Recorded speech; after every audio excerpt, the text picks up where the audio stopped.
राजकोट के मैदान पर सूर्य कुमार यादव ने श्रीलंकाई गेंदबाजों को पीटा। नतीजा, भारत ने बहुत आराम से सीरीज जीता। नमस्कार, न्यूज में आपका स्वागत है। मैं हूं राजीव मिश्रा और आप देख रहे हैं हमारा ये स्पेशल प्रोग्राम। और आज का ये प्रोग्राम इसलिए स्पेशल है क्योंकि भारतीय टीम ने पिछले मैच से की गलतियों से सबक लेते हुए न सिर्फ मैच अपने नाम किया बल्कि सीरीज जीतने में भी वो कामयाब रहे। एक तरफ जहां सूर्य कुमार यादव के साथ अच्छी बल्लेबाजी की अक्षर पटेल ने और शुभमन गिल ने, दो बड़ी साझेदारियां जिसकी वजह से भारत ने 228 रनों का स्कोर खड़ा किया और उसके सामने फिर श्रीलंका की बल्लेबाजी पूरी तरह से चरमराती हुई नजर आई। एक एक करके श्रीलंकाई बल्लेबाज पवेलियन लौटते गए और एक बड़े अंतर से श्रीलंका को मैच में हार का सामना करना पड़ा। सूर्य कुमार यादव ने जिस तरह के शॉट्स खेले और जिस तरह से उन्होंने श्रीलंकाई गेंदबाजी को डोमिनेट किया, उसको देखकर सिर्फ और सिर्फ सूर्य कुमार यादव की बल्लेबाजी की आज चर्चा रहेगी। और खासतौर से जिस तरह के स्कूप शॉट्स उन्होंने खेले, जिस तरह से श्रीलंका के गेंदबाजों की लाइन और लेंथ के साथ उन्होंने खिलवाड़ सा किया और एक तेज तर्राक शतक लगाया। साल 2023 में ये सबसे पहला शतक अगर हम बात करें भारत के लिए तो वो सूर्य कुमार यादव के नाम रहा। तीसरा T20 शतक उन्होंने लगाया और इस शतक के साथ उन्होंने इस बात को एक बार फिर साबित कर दिया कि T20 क्रिकेट में वो दुनिया के नंबर 1 बल्लेबाज क्यों माने जाते हैं। आईसीसी रैंकिंग में दुनिया के नंबर 1 बल्लेबाज है सूर्य कुमार यादव और आज नंबर 1 की इनिंग्स भी हमें देखने को मिली। मैदान की तरफ चौतरफा शॉट्स खेले उन्होंने, 9 छक्के लगाए उन्होंने अपनी पारी के दौरान और एक साल में यानी साल 2022 में सबसे ज्यादा छक्के लगाने का रिकॉर्ड भी सूर्य कुमार यादव के नाम था। और ऐसा लग रहा है साल 2022 का फॉर्म वो साल 2023 में कंटिन्यू करते नजर आए। भारतीय टीम की शानदार जीत पर बातचीत करने के लिए हमारे साथ क्रिकेट एक्सपर्ट्स का पैनल इस समय जुड़ चुका है। सबा करीम हमारे साथ इस समय जुड़ गए हैं और साथ ही राजकुमार शर्मा जी भी हमारे साथ जुड़ गए हैं। सबा भाई, अगर लाइटर नोट पे शुरू करें, वनीला स्कूप हमने कई बार खाया, चॉकलेट स्कूप कई बार खाया, लेकिन ये सूर्य कुमार यादव का जो सूर्या स्कूप है वो शायद बहुत ज्यादा टेस्टी नहीं लगा होगा श्रीलंका को। और यही बरकरार रहे, यही इसी की दुआ है राजीव जी। मैं तो अब यही उम्मीद कर रहा हूं कि जो फॉर्म उन्होंने T20 में दिखाया है, अब आवश्यकता ये है कि कुछ यही फॉर्म एक दिवसीय मैचेस में भी देखने को मिले कि जो वैल्यू टीम में लेकर आ रहे हैं व्हाइट बॉल क्रिकेट में, वो बहुत बड़ी बात है राजीव। इस प्रकार से निडर होकर बल्लेबाजी करना, इस निरंतरता के साथ रन बनाना, ये बहुत कठिन होता है T20 क्रिकेट में, जो कि सूर्य कुमार यादव ने दिखाया है। देखिए, हम लोग कितने दिनों से ये बात करते आ रहे हैं कि एकमात्र ऐसा खिलाड़ी है जो मुझे लगता है इस समय मॉडर्न डे क्रिकेट में T20 में विशेष करके ये नंबर 1 है इस समय, इसमें दो राय नहीं है। और चाहे वो ओवरसीज कंडीशंस हो या फिर भारतीय कंडीशंस हो या फिर एशियाई सब कॉन्टिनेंट की कंडीशंस हो, हर जगह इस खिलाड़ी ने रन बनाए हैं और बहुत ही कठिन परिस्थिति में आकर रन बनाए हैं राजीव। मुझे लगता है कि ये बहुत बड़ी पारी रही है एक बार फिर से सूर्य कुमार यादव की तरफ से और मेरी उम्मीदें बढ़ती जा रही हैं इस खिलाड़ी से, क्योंकि आने वाले समय में हम विश्व कप खेलेंगे भारत में। बिल्कुल। और राजकुमार सर, ऐसा लग रहा है कि आइसक्रीम की कोई अगर कंपनी है और उसको कोई रोल मॉडल चाहिए तो शायद सूर्य कुमार यादव बेस्ट नाम है आज की डेट में। 9 छक्के लगाए, जिसमें ज्यादातर छक्के उन्होंने स्कूप शॉट पे लगाए और सूर्या स्कूप अगर अपनी आइसक्रीम में वो ऐड कर लें तो शायद बहुत धड़ल्ले के साथ बिकने वाली है, जिस तरह की बैटिंग कर रहे हैं और जिस तरह से T20 क्रिकेट में वो डोमिनेट कर रहे हैं। बिल्कुल राजीव, बहुत ही शानदार पारी है, लाजवाब पारी मैं कहूंगा। और जिस तरह डोमिनेट किया है उन्होंने वो देखने योग्य था। और जिस तरह वो इम्प्रोवाइज करते हैं, जिस बैट स्पीड के साथ वो स्कूप लगाते हैं, वो बहुत ही शानदार है। क्योंकि बहुत आसान नहीं है होता ये स्कूप शॉट खेलना, बहुत रिस्की होता है कि आप बॉल की लेंथ और लाइन बहुत जल्दी रीड करें, पोजीशन में आए और तब ये शॉट खेलें। और बहुत महारत चाहिए ये शॉट खेलने के लिए, क्योंकि काफी डिफिकल्ट शॉट है, ये एक आसान शॉट नहीं है। AB डिविलियर्स ने मुझे लगता है इसको इजाद किया था या दिलशान ने, लेकिन अब वो भी देख रहे होंगे कि सबसे ज्यादा शायद मास्टरी सूर्य कुमार यादव ने की है इस स्ट्रोक पर, जहां पर वो बेहद अथॉरिटी के साथ ये शॉट खेलते हैं और रन बनाते हैं। तो बहुत शानदार पारी मैं कहूंगा, लाजवाब पारी आज सूर्य कुमार यादव की। अच्छी बात ये रही कि 2 इंपॉर्टेंट साझेदारियां भी की सबा भाई उन्होंने, और उनकी पारी की खासियत एक तो इसलिए शतक के बहुत मायने हैं कि पावर प्ले के बाद वो बैटिंग करने आए, यानी कि 14 ओवर में उन्होंने शतक लगा दिया है। 200 के आसपास का उनका स्ट्राइक रेट रहा और आप सबसे ज्यादा खुश होंगे क्योंकि आप हमेशा स्ट्राइक रेट की बात करते हैं। क्या ये ज्यादा इंपॉर्टेंट शतक है क्योंकि आप पावर प्ले के बाद आकर और आप शतक लगा देते हैं? जहां तक मुझे याद आ रहा है राजीव, सूर्य कुमार यादव ने जब बड़ी पारियां खेली हैं, नॉर्मली वो नंबर 4 पर आए हैं बल्लेबाजी करने के लिए। पावर प्ले के बाद ही आकर उन्होंने तेज गति से रन बनाए। देखिए, दो बातें सामने आती सूर्य कुमार यादव की बल्लेबाजी में। एक तो मध्य के ओवर में 7 से लेकर 14-16 ओवर तक, इससे बड़ा बल्लेबाज इस समय T20 क्रिकेट में नहीं है। और दूसरी बात यह है कि ये ऐसा खिलाड़ी है जो पेस बॉलर्स के विरुद्ध भी और स्पिनर्स के विरुद्ध भी इसका स्ट्राइक रेट जो है वो हमेशा बढ़ता जा रहा है। जब से सूर्य कुमार यादव ने मिडिल ओवर्स में आकर भारत के लिए बल्लेबाजी करना शुरू किया है, भारत का जो मध्य ओवर्स का जो स्ट्राइक रेट है वो एक समय 6.82 का होता था, इस समय वो बढ़कर 8.30 का हो गया है राजीव। ये देखिए कितना बड़ा अंतर हुआ है। एक खिलाड़ी अगर निडर होकर बल्लेबाजी कर रहा है, वो भी मध्य ओवर्स में, तो इसका इम्पैक्ट बहुत बड़ा है भारतीय टीम के प्रदर्शन में राजीव। और मुझे यही उम्मीद है कि यही निरंतरता आने वाले मैचेस में भी सूर्य कुमार यादव दिखलाते रहे भारत के लिए। और राजकुमार सर, ऐसा लगता है जब सूर्य कुमार यादव बैटिंग करते हैं तो कि दुनिया में सबसे आसान काम है बल्लेबाजी करना, और अपने टीम के साथी खिलाड़ी को ऐसा लगता है बार बार मुंह से चिढ़ा रहे होते हैं कि आप देखिए मैं कैसे बैटिंग कर रहा हूं और आप जब आते हैं तो आप किस तरह की बैटिंग करते हैं। बिल्कुल अलग एलीट ग्रुप में इस समय T20 फॉर्मेट में नजर आ रहे हैं वो। बिल्कुल राजीव, ऐसे ही नहीं वो T20 के नंबर 1 बल्लेबाज हैं वर्ल्ड के। तो जिस तरह वो 380 डिग्री में बल्लेबाजी करते हैं, उनके पास सारे शॉट्स हैं। मैंने उनको डोमेस्टिक में बहुत देखा, मुश्ताक अली में वो हमारे अगेंस्ट भी खेले। तो स्पिनर्स तो उनके सामने गेंदबाजी कर ही नहीं पाते, स्पेशली लेग स्पिनर या लेफ्ट आर्म स्पिनर, क्योंकि अब अगर वो आगे डालते हैं वो कवर्स के ऊपर से भी उसी बॉल को मार सकते हैं, उसी बॉल को मिड विकेट में मार सकते हैं और उसी बॉल को वो स्वीप कर सकते हैं। तो बहुत डिफिकल्ट बल्लेबाज हैं वो। गेंदबाजी जिन बॉलर्स को उनके सामने करनी पड़ती है, क्योंकि इतने अच्छे स्ट्रोक्स हैं उनके पास, इतने अच्छे से वो गैप ढूंढते हैं और इतने अच्छे से इम्प्रोवाइज करते हैं कि उनको गेंदबाजी करना स्पेशली T20 क्रिकेट में बहुत मुश्किल है, जहां पर की गेंद व्हाइट बॉल ट्रेवल करता है अच्छे से। और जिस तरह की मैच्योरिटी के साथ वो बल्लेबाजी कर रहे हैं, तो मुझे लगता है कि जिस तरह 2022 में उनका नाम रहा, पूरी आशा करता हूं कि, और दुआ भी करता हूं कि वो 2023 में भी उसी तरह चमकेंगे। आप बने रहिए हमारे साथ, सबा करीम भी हमारे साथ बने हुए हैं, क्योंकि ये जीत बड़ी है तो हम आगे शो में गेंदबाजों पर भी चर्चा करेंगे, पूरी सीरीज में क्या कुछ हमने हासिल किया उस पर भी बातचीत करेंगे। रितेंद्र सिंह सोडी भी हमारे साथ इस समय जुड़ चुके हैं। एक छोटे से ब्रेक के लिए यहां पर रुक रहे हैं। ब्रेक के बाद क्रिकेट के मैदान पर अक्सर रात में सूर्य की चमक देखने को मिलती है और इसी वजह से सूर्य कुमार यादव T20 क्रिकेट के नंबर 1 बल्लेबाज हैं। ब्रेक से पहले हम सूर्य कुमार यादव की बल्लेबाजी पे बातचीत कर रहे थे, भारतीय टीम की शानदार और बड़ी जीत पर बात कर रहे थे, क्योंकि 91 रनों का अंतर T20 फॉर्मेट में एक बड़ा अंतर होता है, जिससे साफ संकेत मिलते हैं कि बल्लेबाजी में भारतीय टीम का जोर देखने को मिला। वहीं अगर हम गेंदबाजी की बात करें तो लगभग हर गेंदबाज ने अपना बड़ा कंट्रीब्यूशन दिया। नतीजा ये कि भारतीय टीम ने न सिर्फ अपनी पिछली गलतियों से सबक लेते हुए शानदार प्रदर्शन किया, बल्कि श्रीलंका को किसी भी मौके पर इस मैच में उठने का मौका नहीं दिया और इसी वजह से 91 रनों की बड़ी जीत के साथ भारतीय टीम ने सीरीज अपने नाम की। चलिए इस बड़ी जीत पर अब चर्चा आगे हम शुरू कर लेते हैं। रितेंद्र सिंह सोडी, राजकुमार शर्मा जी और सबा करीम हमारे साथ लगातार जुड़े हुए हैं। रितेंद्र, एक बड़ा शतक हमने देखा सूर्य कुमार यादव के बैट से, और अक्सर हम कहते हैं ना कि रात में सूर्य नहीं निकलता, लेकिन क्रिकेट के मैदान पर रात में सूर्य निकल भी रहा है और चमक भी बिखेर रहा है।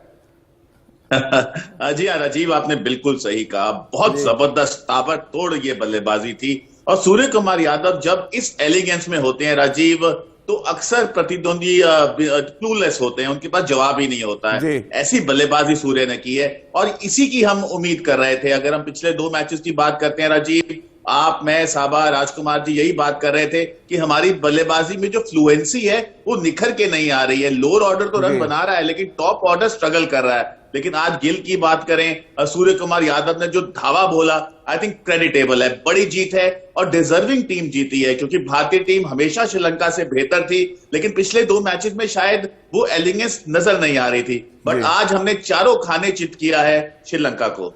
और सबा भाई, अच्छी बात यह थी कि 2 बड़ी साझेदारी भी की उन्होंने। शतकीय साझेदारी हुई शुभमन गिल के साथ और अक्षर पटेल जो इस सीरीज में एज अ बैट्समैन अपने आप को स्टैब्लिश करने में कामयाब रहे। ये 2 बड़ी साझेदारियां जिन्होंने स्कोर तक 228 तक पहुंचाया और कॉम्प्लीमेंट कर रहे थे एक दूसरे को, वो चाहे शुभमन गिल सूर्य कुमार यादव हो या अक्षर पटेल और सूर्य कुमार यादव हो। हाँ राजीव, देखिए जब एक खिलाड़ी इतने शानदार फॉर्म में है तो फिर अगर उनको दूसरे छोट सपोर्ट मिल जाए तो इस खिलाड़ी के ऊपर दबाव आता नहीं है, और यही आज के इस मैच में देखने को मिला। साझेदारियां तो अलग अलग बात है, पर ये जो फॉर्म इस समय सूर्य कुमार यादव का है, मुझे लगता नहीं कि T20 क्रिकेट में इस तरह की बल्लेबाजी कहीं कभी हमें और किसी और बल्लेबाज से देखने को मिली होगी। तो ये बहुत बड़ी बात है सूर्य कुमार यादव के लिए। भारत इतना ब्लेस्ड है कि सूर्य कुमार यादव जैसा खिलाड़ी इस समय उनके टीम में शामिल है। यहाँ पर देखिए, मैं एक बात उठाना चाह रहा हूँ राजीव, ये हो सकता है कि आइडियल समय नहीं है इस बारे में बात करने के लिए, पर हमें हमारे अन्य बल्लेबाजों को थोड़ा इसके बारे में भी ध्यान देना होगा। मुझे विश्वास है कि इसके बारे में चर्चा हो रही होगी। ओवर डिपेंडेंस जो है एक खिलाड़ी के ऊपर, वो आने वाले समय में कई बार हानिकारक साबित हो जाता है। और यहाँ पर मैं नेगेटिविटी की बात नहीं कर रहा हूँ, मैं ये चाहता हूँ कि दूसरे जो बल्लेबाज हैं वो भी कंट्रीब्यूट करें। अब सोडी ने अच्छी बात उठाई है कि टॉप ऑर्डर का थोड़ा बहुत कंट्रीब्यूशन रहा, तो मैं देखना चाह रहा हूँ कि और जो सूर्य कुमार यादव के अलावा जो बल्लेबाज हैं यहाँ पर सिर्फ कंट्रीब्यूट कर रहे हैं, पर मैच विनिंग जो इम्पैक्ट होना चाहिए वो अभी भी मुझे देखने को नहीं मिल रहा है। तो मैं चूंकि मेरी महत्वाकांक्षाएं भारतीय टीम से कुछ ज्यादा ही हो जाती हैं, इसीलिए मैं इस तरह की बात कर रहा हूँ। पर मुझे विश्वास है कि आने वाले समय में ये जो हमारे यंगस्टर्स इस समय टीम में शामिल हुए हैं वो और अच्छा प्रदर्शन देंगे एक बल्लेबाज के रूप में भी। बिल्कुल। और एक जो आज बड़ा इंपॉर्टेंट मूव था, राजकुमार सर आप प्री मैच शो में मेरे साथ थे और मैंने आपसे सवाल किया था कि अच्छा ही होगा कि सूर्य कुमार यादव अपने रेगुलर नंबर 4 पे उतरे और राहुल त्रिपाठी नंबर 3 पे आए, और एग्जैक्टली वैसा ही हुआ और नतीजा हम सबके सामने एक बड़ा शतक हमने देखा और राहुल त्रिपाठी ने भी एक अच्छा कंट्रीब्यूशन दिया 19 बॉल पे 35 रन बना के। बिल्कुल राजीव, हम ये डिस्कस कर ही रहे थे कि सूर्य कुमार यादव ने जितने भी रन बनाए हैं वो नंबर 4 पर बनाए हैं। और एक कई बार ऐसा होता है कि कोई लकी नंबर भी होता है आपका, कि आप एक पर्टिकुलर नंबर पर ही खेलना चाहते हैं। और मैंने देखा है कई बार क्रिकेटर्स बहुत ज्यादा उनका टेंशन होता है कि नहीं मैं इवन नंबर पे बल्लेबाजी करूंगा या ऑड नंबर पर, लेकिन यहाँ पर तो स्टैट्स की मैं बात कर रहा हूँ कि सूर्य कुमार यादव 4 नंबर पर ही खेलना चाह रहे थे और उन्होंने खेल के सारे रन बनाए हैं, ज्यादातर रन बनाए हैं। तो आज अच्छा हुआ कि वो 4 नंबर पर खेले और राहुल त्रिपाठी ने भी अच्छे से एक कैमियो खेला 3 नंबर पर आकर। तो एक अच्छा कॉम्बिनेशन नजर आ रहा है राजीव। और मेरा, जैसा मैंने पिछले मैच में कहा था कि भारत अगला मैच जीतेगा और सीरीज जीतेगा, तो शायद आज वो प्रूव हो गया कि ये भारतीय टीम बहुत स्ट्रांग टीम है T20 क्रिकेट में, और बहुत अच्छे यंगस्टर्स हैं जो आने वाले समय में इंटरनेशनल क्रिकेट में भारत का बड़ा नाम करने वाले हैं। राजकुमार जी, आपकी भविष्यवाणी पे रितेंद्र सवाल भी उठा रहे थे, उनका जवाब हम आगे लेंगे, लेकिन उससे पहले आपको दिखाते हैं जरा कि पारी का लेखा जोखा, यानी कि कहां पर भारतीय टीम ने डोमिनेट किया। और अगर आप पूरे पारी के लेखा जोखा पर नजर डालेंगे तो आपको एक बात साफ नजर आएगी कि भारतीय टीम ने लगभग हर सेशन में, यानी पहले 1 से 6 ओवर में वो चाहे गेंदबाजी हो या बल्लेबाजी, वहां डोमिनेट किया, या फिर जिस तरह से मैच आगे बढ़ता गया भारतीय टीम लगातार डोमिनेट करने का सिलसिला अपना उन्होंने बरकरार रखा। एक बार फिर आपको दिखाने की कोशिश हम यहाँ पे करते हैं। देखिए, अगर हम यहाँ पे अगर आप देखेंगे कि पहले 6 ओवर में 52 रन हमने बनाए, 51 रन, 2 विकेट बराबर गए थे, लेकिन यहां पर मैच चेंज होने लगा। यानी 7 से 12 ओवर की अगर हम बात करें, 60 रन हमने बनाए, हमारी कोई विकेट नहीं गिरी थी, और श्रीलंका ने 50 रन बनाए, उनके 3 विकेट गिरे, यानी रेगुलर इंटरवल से श्रीलंका के विकेट गिरते रहे। फिर अगर आप देखें 12 से 16 ओवर की क्रिकेट की हम बात करें, 65 रन, यानी फिर हमने डोमिनेट किया, 2 विकेट, लेकिन 34 रन श्रीलंका बना पाई, 3 विकेट उनके गिरे। और उसके बाद 16 से 20 ओवर में जहां पर सूर्य कुमार यादव और अक्षर पटेल ने डोमिनेट किया पूरी तरह से इस मैच को, श्रीलंका 16वें ओवर में ही, यानी 17वें ओवर में ही उनका खेल खत्म हो गया और पूरी पारी उनकी सिमट गई, यानी कि पूरा 20 ओवर वो बल्लेबाजी भी नहीं कर पाए। अब आप अंदाजा लगाइए कि ये पारी का जो लेखा जोखा है, ये पूरी कहानी बयां कर रहा है कि किस तरह की क्रिकेट भारत ने खेला है और श्रीलंका पर किस तरह से वो पूरी तरह से हावी रहे। अब रितेंद्र, अपने सवाल पे वापस आ जाते हैं जरा एक बार फिर, क्योंकि पारी का लेखा जोखा तो हमने दिखा दिया। पहले शुरुआत राजकुमार जी की भविष्यवाणी से, फिर राहुल त्रिपाठी के नंबर 3 पे आने पर एक रिएक्शन, और साथ ही जिस तरह से सूर्य कुमार यादव अगर नंबर 4 पे अच्छा कर रहे हैं तो क्या जरूरत पड़ती है बार बार उनको नंबर 3 पे भेजने की? जी हाँ राजीव, सबसे पहले तो राजकुमार जी ने दावा ठोका था कि राजकोट में भारतीय टीम राज करेगी, तो तो ये उनकी एबिलिटी बताता है कि वो कितना अच्छा गेम को रीड करते हैं, और वैसा ही हुआ है। इन्होंने अपनी टीम में भरोसा रखा और पूरे भरोसे पे भारतीय टीम उतरी है, तो मुबारकबाद राजकुमार जी। और बिल्कुल आप देखिए, राहुल त्रिपाठी बहुत अच्छे बल्लेबाज हैं, आईपीएल में बहुत अच्छा खेलते हैं, तो आज उनकी बल्लेबाजी डेफिनेटली एक अच्छे साइंस थे। और आपने बिल्कुल सही कहा राजीव, अगर सूर्य कुमार यादव नंबर 4 पे इतना जबरदस्त खेलते हैं तो आप उनको बिल्कुल टच ना कीजिए। देखिए, उनको वो जगह सौंप दीजिए अगले 5-10 साल।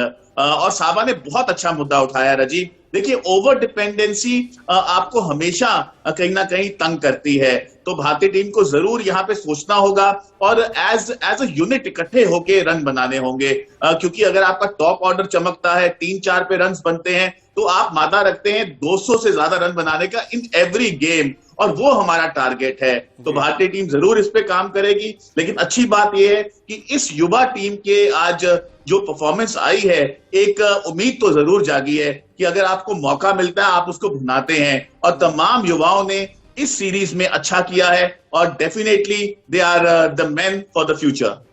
सबा भाई, क्योंकि राहुल त्रिपाठी को जो मौका मिला था पुणे में भुना नहीं पाए, लेकिन अगले ही मैच में उन्होंने अच्छा कंट्रीब्यूशन दिया, और शुभमन गिल, दो ऐसे युवा बल्लेबाज जिनको T20 के लिए आइडियल बैट्समैन माना जा रहा है। कैसे आप देखते हैं इन दोनों की बल्लेबाजी को, कैसे एनालिसिस करेंगे? बहुत बड़ी बात है राजीव कि ये दोनों युवा प्लेयर्स को मौका मिल रहा है और उस मौका का वो फायदा उठा रहे हैं। शुभमन गिल के बारे में हम लोग कई दिनों से या फिर कई सालों से बात करते आ रहे हैं कि वो मल्टी फॉर्मेट प्लेयर हैं।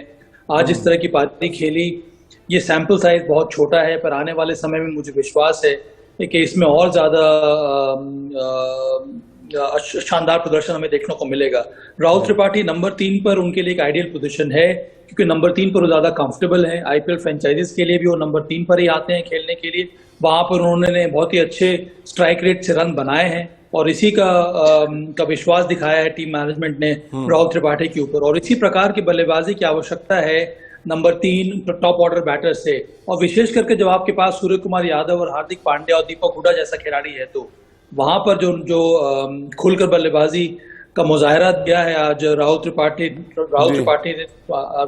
ने बहुत ही अच्छा संकेत है भारत के लिए। पर राजीव, मैं यहाँ पे एक और बात उठाना चाहता हूँ। ये तीनों मैचेस जो हुए हैं, मुझे अच्छा लगा जिस तरह के निर्णय हार्दिक पांड्या ने लिया है टॉस जीतने के बाद। अब पहले मैच में टॉस हम लोग पहले मैच में भी हमने पहले बल्लेबाजी की। दूसरे मैच में पुणे में, अगर आप पुणे का स्टैट्स उठाकर देखेंगे राजीव, तो वहां पर बैटिंग फर्स्ट ज्यादा अच्छा माना जाता है, पर वहां पर हार्दिक पांड्या ने पहले गेंदबाजी की, और फिर ये राजकोट में फिर से उन्होंने टॉस जीतने के बाद फिर से बल्लेबाजी करने का निर्णय लिया है। तो हार्दिक पांड्या ये चाह रहे हैं अपनी टीम को अनकंफर्टेबल पोजीशन में लेकर जाना और वहां से बहुत कुछ सीखना। तो मुझे लगता है ये बहुत बड़ी तरक्की मुझे भारतीय टीम के अप्रोच में देखने को मिल रही है। बिल्कुल। और मैन ऑफ द सीरीज चुने गए अक्षर पटेल। राजकुमार सर, एक तो स्पिनर होने के नाते अच्छा प्रदर्शन, बट इस बार उनको अच्छी गेंदबाजी के लिए नहीं, बैटिंग के लिए मैन ऑफ द सीरीज चुना गया। तीनों मैच में जिस तरह का कंट्रीब्यूशन उन्होंने बैट से दिया। राजीव, बहुत उपयोगी बल्लेबाजी की उन्होंने, और एक जो वैक्यूम सा आ गया था रविंद्र जडेजा के अनफिट होने के बाद, लग रहा था कि कौन उनका स्थान को फिल करेगा, तो बखूबी अक्षर पटेल ने वो जगह पक्की की है अपने लिए टीम में, और बहुत शानदार प्रदर्शन रहा है उनका। और यहां से मुझे लगता है वो और ग्रो करेंगे, क्योंकि उन्हें कॉन्फिडेंस मिलेगा इंटरनेशनल क्रिकेट का। अच्छी गेंदबाजी वो करते हैं, थोड़ी सी वेरिएशंस और वो अगर ऐड करेंगे अपनी गेंदबाजी में, तो और ज्यादा वो सक्सेसफुल होंगे। और बल्लेबाजी उन्होंने दिखाया कि वो मादा रखते हैं बहुत बड़ी शॉट्स खेलने का, और अच्छी स्ट्राइक रेट से किसी भी परिस्थिति में रन बनाने का। तो एक बहुत यूजफुल ऑलराउंडर की तरह उभर कर आए हैं अक्षर पटेल। और रितेंद्र, हार्दिक पांड्या पे सवाल मैं आपसे करूंगा कि चलिए बैटिंग नहीं चली पूरी सीरीज में, लेकिन नई गेंद के साथ बड़ी इंप्रेसिव स्पेल डाले उन्होंने। 2 ओवर का स्पेल, 1 ओवर का जो स्पेल डाला, आज भी उन्होंने विकेट निकाल के दिया, 2 विकेट लेने में कामयाब रहे। एज अ बॉलर ग्रूम कर रहे हैं, और अच्छी बात यह कि फिटनेस उनकी रही पूरी सीरीज में उनके साथ। बिल्कुल आपने राजीव सही कहा। देखिए, यहाँ पे अगर एक सिल्वर लाइनिंग भारतीय टीम के साथ बहुत महीनों से चल रही है, वो है हार्दिक पांड्या की बॉलिंग राजीव। क्योंकि कुछ महीने पहले या साल पहले हम यही बात करते थे कि हार्दिक पांड्या पूरे ओवर कब डालेंगे, कब पूरे फिट होंगे। बैटिंग में तो हमेशा से अच्छा करते ही थे, ताबड़तोड़ बल्लेबाज है, हम सब जानते हैं, मादा रखते हैं मैच जिताने का अपने छक्के या चौकों के साथ। लेकिन बॉलिंग वॉज वांटिंग। लेकिन कमाल का रिजुविनेशन हुआ है राजीव, जब आईपीएल इन्होंने जिताया अपने टीम को, उसके बाद जैसे बॉलिंग कर रहे हैं, गति नजर आ रही है, पिचिंग प्रिसाइज है और एक अलग एनर्जी नजर आ रही है इनकी बॉलिंग में, तो वो बहुत अच्छे संकेत हैं। और मुझे लगता है अब जो ऑलराउंडर की हम बात करते हैं, जेन्युइन ऑलराउंडर, वो हार्दिक पांड्या में नजर आता है। और जिस तरह इन्होंने the way he has mastered his resources in this series, वो बहुत सराहनीय है। जैसा भी साबा ने कहा, भारतीय टीम ने अपने आप को मुश्किल कंडीशंस में डाला और वहां से ये सीरीज जीती है, तो ये दर्शाता है कि भारतीय टीम प्लानिंग बहुत सटीक कर रही है। आने वाले जो बैटल्स हैं, जो मुश्किल बैटल्स हैं, जो अगर हम वर्ल्ड कप की बात करें, बाहर जाके खेलने की बात करें, हम उसकी उम्दा तैयारी कर रहे हैं और ये बहुत अच्छे संकेत हैं भारतीय टीम के लिए। सभा भाई, क्या कुछ पॉजिटिव आप देख पा रहे हैं इस सीरीज से? शिवम मावी की गेंदबाजी, राहुल त्रिपाठी की बल्लेबाजी या उमरान मलिक ने जिस तरह की गेंदबाजी की है इस सीरीज में, हालांकि आज एक ओवर ही शिवम मावी से कराया गया क्योंकि हर्षदीप सिंह को कॉन्फिडेंस देना था और उन्होंने आके 3 विकेट निकाला। क्या कुछ पॉजिटिव आप देख पा रहे हैं इस सीरीज से? कई सारे हैं राजीव। सबसे पहले हार्दिक पांड्या का बोल्ड डिसीजन, जो निर्णय उन्होंने लिए हैं, बैटिंग फर्स्ट बैटिंग सेकंड के बारे में जो मैंने बात की, उसके साथ साथ जो भरोसा दिखाया उन्होंने इस यंग टीम के ऊपर, शुभमन गिल, ईशान किशन हो और राहुल त्रिपाठी हो, हर्षदीप को बहुत अच्छी तरह से उन्होंने ट्रीट किया। पिछले मैच में इतनी सारी नो बॉल डाली थी, इसका मतलब ये था कि थोड़ा बहुत उनको अपने रनअप में टेक्निकल एडजस्टमेंट्स करना पड़ रहा था, जो उन्होंने किया और बहुत जल्दी उन्होंने वापसी की है। दूसरे मैच में आके ही उन्होंने अच्छी गेंदबाजी की, विकेट लिया। उमरान मलिक को एक तरह से उनके गेंदबाजी में निखार देखने को मिल रहा है और हर मैच दर मैच थोड़ा बहुत इंप्रूवमेंट देखने को मिल रहा है। अक्षर पटेल को उन्होंने जिस तरह से मैनेज किया है, बल्लेबाजी में उनको भरोसा दिखाया है, नंबर 7 पर आ रहे हैं बैटिंग करने के लिए, खुलकर उन्होंने बल्लेबाजी की है, तो ये कई सारे पॉजिटिव्स हैं। और अच्छी बात यह है कि हार्दिक पांड्या आप तैयार हैं हम ये यंगस्टर्स को लॉन्ग रोप देने के लिए, और ये बहुत अच्छी बात है। अब सोडी जी कल बात करें तो लॉन्ग रोप नहीं देना चाहिए, पर मुझे खुशी है कि हार्दिक पांड्या अब तैयार है इन खिलाड़ियों को लॉन्ग रोप देने के लिए, और मुझे उम्मीद है कि राजकुमार शर्मा जी मेरी इस बात से सहमत होंगे। राजकुमार सर, और अच्छी बात ये थी कि जिस रफ्तार के बारे में हम लगातार चर्चा कर रहे थे, मिसिंग है, क्या उमरान मलिक इस सीरीज में आपको इंप्रेस कर पाया अपनी स्पीड से और अपनी लाइन और लेंथ से? डेफिनेटली राजीव, वो एक अच्छा यंगस्टर है और उसको बहुत जरूरी है कि उसको ग्रूम किया जाए, उसको कॉन्फिडेंस दिया जाए, क्योंकि वो एक ऐसी वैरायटी है जो भारत में लैक करता है। भारत को 150 प्लस गेंदबाज की हमेशा से तलाश रही है, और अब भारत के पास वो एक यंगस्टर है जो जिसका अच्छा रनअप है, अच्छा फिटनेस है उसकी, तो उसको वर्कलोड मैनेजमेंट, उसके फिटनेस पे बहुत केयरफुली काम करने की जरूरत है, और साथ साथ उसको ग्रूम करने की, साथ साथ उसको कॉन्फिडेंस देने की जरूरत है, क्योंकि वो बहुत लंबे समय तक भारत के लिए एक एसेट की तरह हो सकते हैं। क्योंकि भारत को एक ऐसे तेज गेंदबाज की जरूरत है जो स्लॉग ओवर्स में अच्छे यॉर्कर्स डाले, अच्छी स्पीड से टेल एंडर्स को आउट करे, तो वो एक ब्रीड है मैं कहूँगा उमरान मलिक, और बहुत अच्छी मुझे उम्मीद है उनसे कि वो आने वाले समय में एक बहुत बड़े स्टार बनकर उभरेंगे भारतीय क्रिकेट के लिए। रितेंद्र, आपकी जो रोप है वो अब थोड़ी लॉन्ग रोप हो जाएगी कि नहीं, अब छोटी करेंगे आप?